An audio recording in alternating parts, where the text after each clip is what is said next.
Sempre lamentamos o conhecimento perdido no incêndio de Alexandria. Mas, e se a verdadeira biblioteca da humanidade não estivesse no Egito, e não tenha sido queimada, mas simplesmente enterrada e esquecida? No episódio anterior, mergulhamos no mistério dos Néfelim e dos gigantes das lendas. Mas aquela história, como muitas outras no livro do Gênesis, é na verdade um eco de algo muito mais antigo. Hoje, nós vamos viajar para a fonte, a Suméria, a terra entre os rios, para descobrir a civilização que inventou a escrita e registrou as primeiras versões das nossas histórias mais sagradas e fundamentais. Antes do Egito, antes da Grécia e muito antes de Roma, existiu uma civilização que floresceu na Mesopotâmia, a terra fértil entre os rios Tigre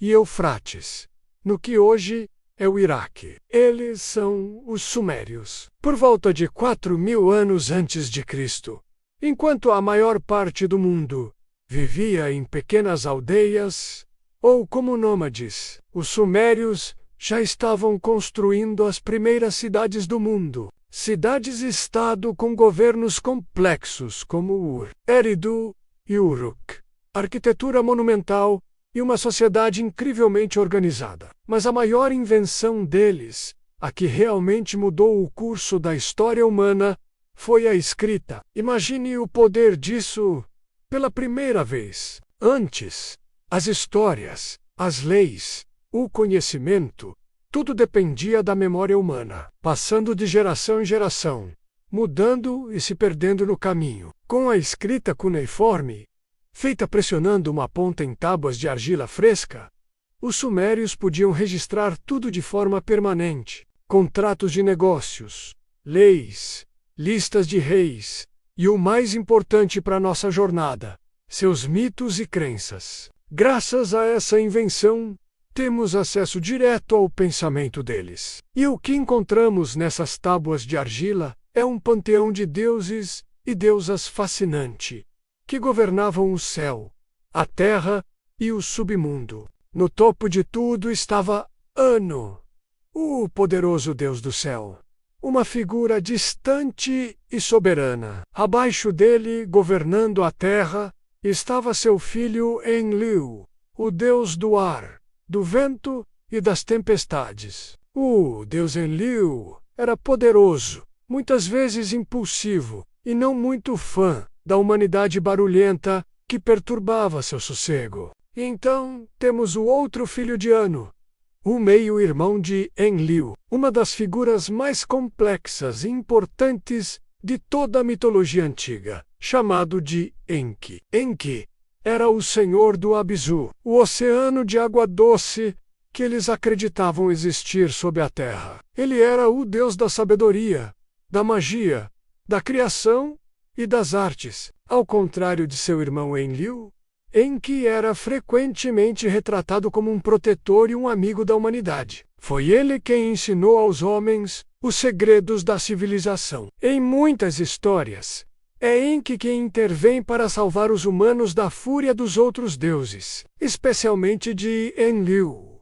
Ele era o mestre artesão, o solucionador de problemas, o deus que sempre tinha um plano. E é o nome de Enki, junto com Mud e seus descendentes, que está no centro dos maiores segredos e das maiores catástrofes que os sumérios registraram. Suas histórias de criação, rivalidade divina e um grande dilúvio não são apenas mitos antigos. Elas são a planta original, o roteiro primitivo para muitas das histórias que moldaram o nosso mundo até hoje. Guarde bem o nome de Enki, pois é seguindo seus passos que vamos desvendar os próximos segredos enterrados na argila. Vamos mergulhar nos mitos fundadores que moldaram a nossa civilização. Prepare-se, porque o que você vai ouvir agora pode redefinir o que você sabe sobre as histórias mais antigas da humanidade. Primeiro, vamos falar sobre a criação do homem, mas não a que você está pensando. Vamos para a Mesopotâmia, com a história de Atrahasis. Imagine a cena. Os deuses menores, os Igigi, estavam exaustos. Por milênios, eles cavaram os rios Tigre e Eufrates com as próprias mãos. O trabalho era brutal, interminável. Um dia, eles disseram: basta! Organizaram uma greve, queimaram suas ferramentas e marcharam até o templo do Deus Supremo. Enlil. A rebelião causou um caos no céu. Os deuses maiores, os Anunnaki, não sabiam o que fazer. Foi então que Enki, o deus da sabedoria, teve uma ideia genial. Ele propôs: vamos criar um ser para carregar o fardo do trabalho, um substituto. A tarefa foi dada à deusa mãe, Nintu. Ela pegou a argila da terra fértil e a misturou com a carne e o sangue de um deus sacrificado. Um deus que tinha inteligência. Desse barro divino e terreno, ela moldou o primeiro ser humano. O propósito da humanidade, desde o seu primeiro suspiro, era servir e trabalhar para os deuses, aliviando-os de seu esforço. Agora, pense na Bíblia. Gênesis nos diz que Deus criou Adão do pó da terra. Em hebraico, terra é Adamá e homem é Adam. A conexão é direta. E qual foi uma das primeiras tarefas dadas a Adão? Cuidar e cultivar o jardim do Éden.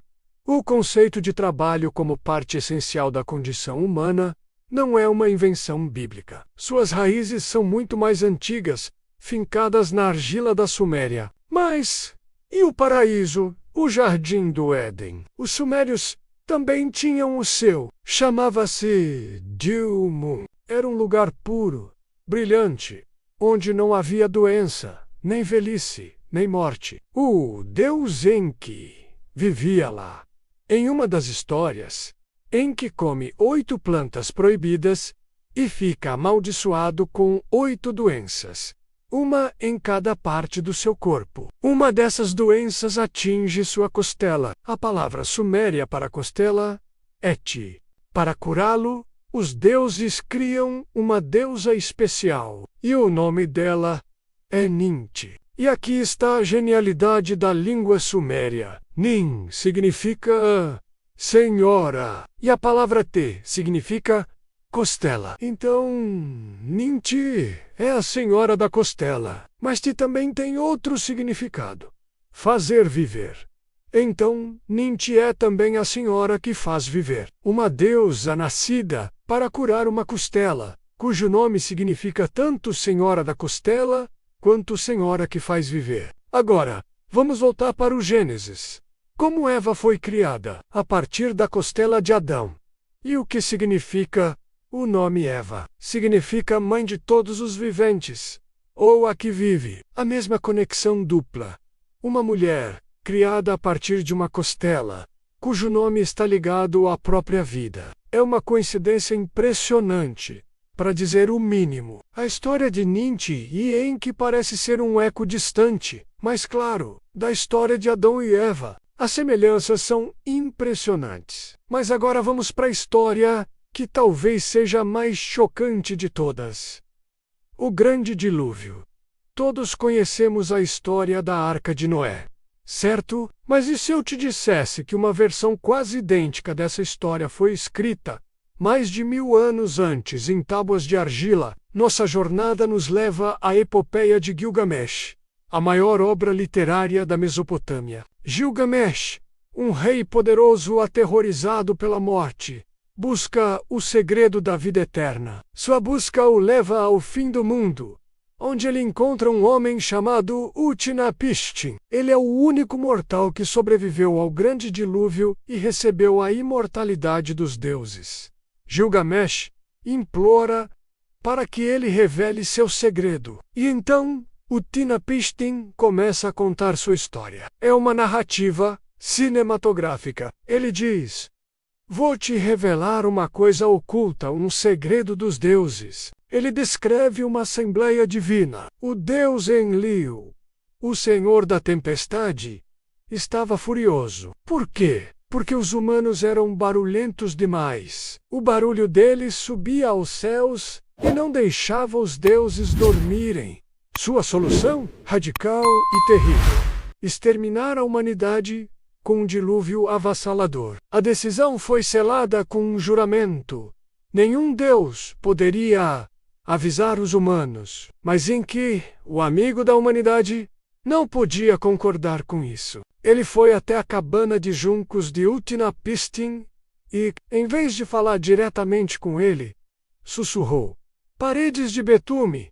Paredes de betume! Ouça meu conselho! Ele instruiu Utnapishtim a demolir sua casa e construir um barco gigante, e deu as especificações exatas. O barco deveria ter a forma de um cubo perfeito, com um enorme convés coberto. Utnapishtim obedeceu. Construiu a arca em 7 dias. Ele a cobriu com betume por dentro e por fora, exatamente como Noé faria. Então, ele carregou no barco toda a sua família, seus parentes, os artesãos da cidade e o gado do campo, as feras do campo, tudo o que tinha vida.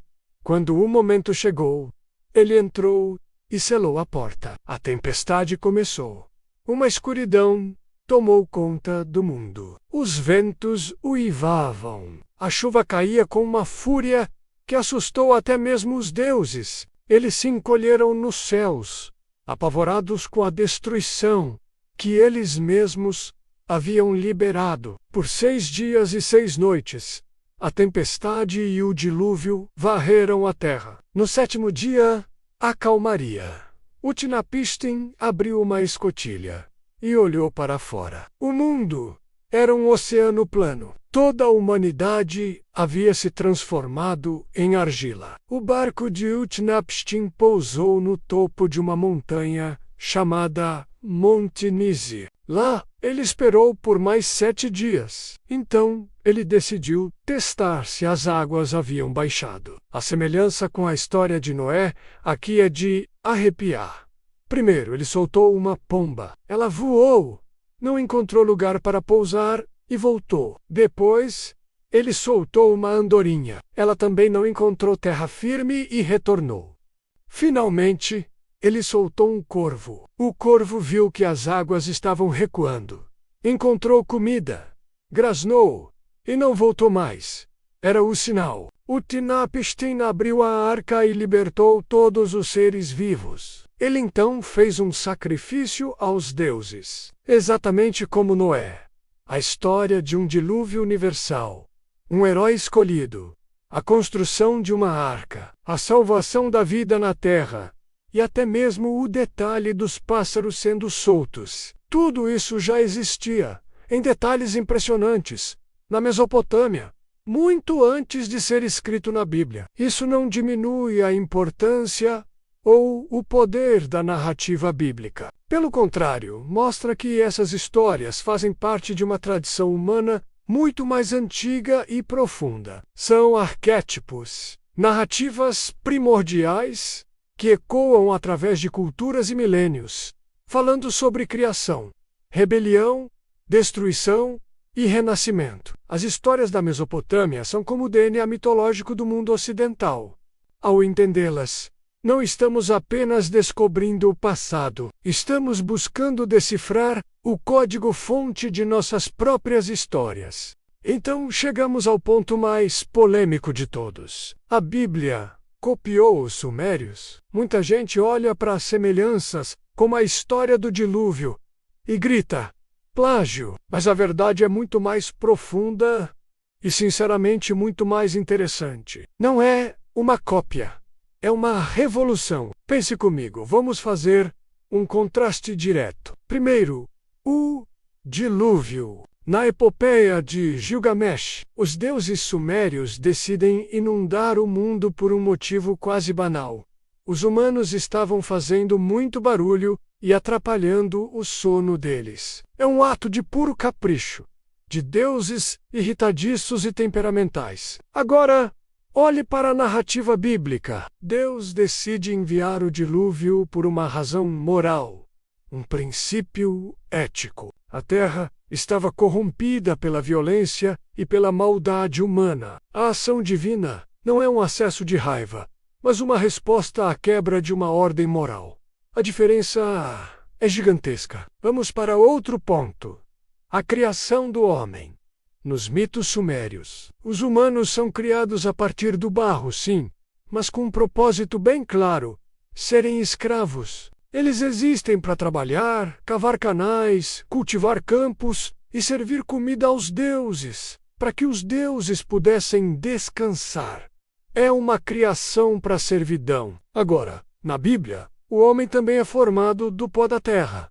Mas o conceito é radicalmente diferente. O ser humano é criado à imagem e semelhança de Deus. Ele não é um servo, mas um parceiro com um propósito, com dignidade inerente, encarregado de cuidar da criação. Ele recebe o sopro da vida diretamente de Deus. De um lado, você tem mão de obra barata. Do outro, um ser com valor intrínseco e um destino. O que os antigos hebreus fizeram foi algo genial e subversivo. Eles pegaram o hardware mitológico que todo mundo no Antigo Oriente Médio conhecia. As histórias de dilúvio, criação do homem a partir do barro e jardins paradisíacos. Esse era o sistema operacional da época. Mas eles instalaram um software completamente novo. Um software ético, monoteísta, que transformou completamente o significado de tudo. Eles usaram as formas familiares para comunicar uma ideia radicalmente nova. Existe um único Deus, e esse Deus é justo, moral e se importa com a humanidade, de uma forma que os deuses caprichosos do panteão sumério jamais se importavam. E não foi plágio, foi uma ressignificação revolucionária que mudou o curso da história humana. E mesmo depois de tudo isso, o DNA da Suméria continua pulsando em nossas vidas de maneiras que a gente nem percebe. Não é só sobre mitos e religião. Toda vez que você olha para um relógio, você está usando um sistema sumério. A divisão do tempo em unidades de 60, por exemplo. 60 segundos em 1 minuto. 60 minutos em 1 hora. Vem deles. O nosso calendário, com 12 meses, também tem raízes na observação dos céus feita pelos sumérios. Até mesmo a ideia de um zodíaco e as primeiras formas de astrologia nasceram ali, naquelas planícies entre rios. As primeiras leis escritas, que formaram a base para todos os códigos legais que vieram depois, foram gravadas em tábuas de argila por eles. A Suméria não é uma civilização morta num livro de história. Ela é a fundação invisível de muito do nosso mundo moderno. Mas a influência deles pode ir ainda mais longe, beirando a ficção científica. Os sumérios contavam histórias de um panteão de deuses poderosos, a raça Anunnaki, cujo nome pode ser traduzido como aqueles que do céu à terra vieram. Por milhares de anos, entendemos isso como mitologia. Mas no século XX, uma teoria radical propôs que esses Anunnaki não eram deuses, eram extraterrestres, que visitaram nosso planeta no passado distante. E essa nova teoria, que conecta os Anunnakis aos misteriosos Néfilim mencionados na Bíblia, é exatamente o nosso próximo destino. Entender a Suméria é entender as fundações sobre as quais nosso mundo foi construído. É olhar para o passado para decifrar o presente. Se você quer continuar escavando esses mistérios conosco e desvendar as camadas mais profundas da nossa história, inscreva-se aqui no Pergaminho Aberto. Agora, eu quero saber de você. Qual paralelo entre a Suméria e a Bíblia mais te chocou ou te surpreendeu? Compartilhe aqui nos comentários, vamos continuar essa conversa. Muito obrigado por assistir e até a próxima!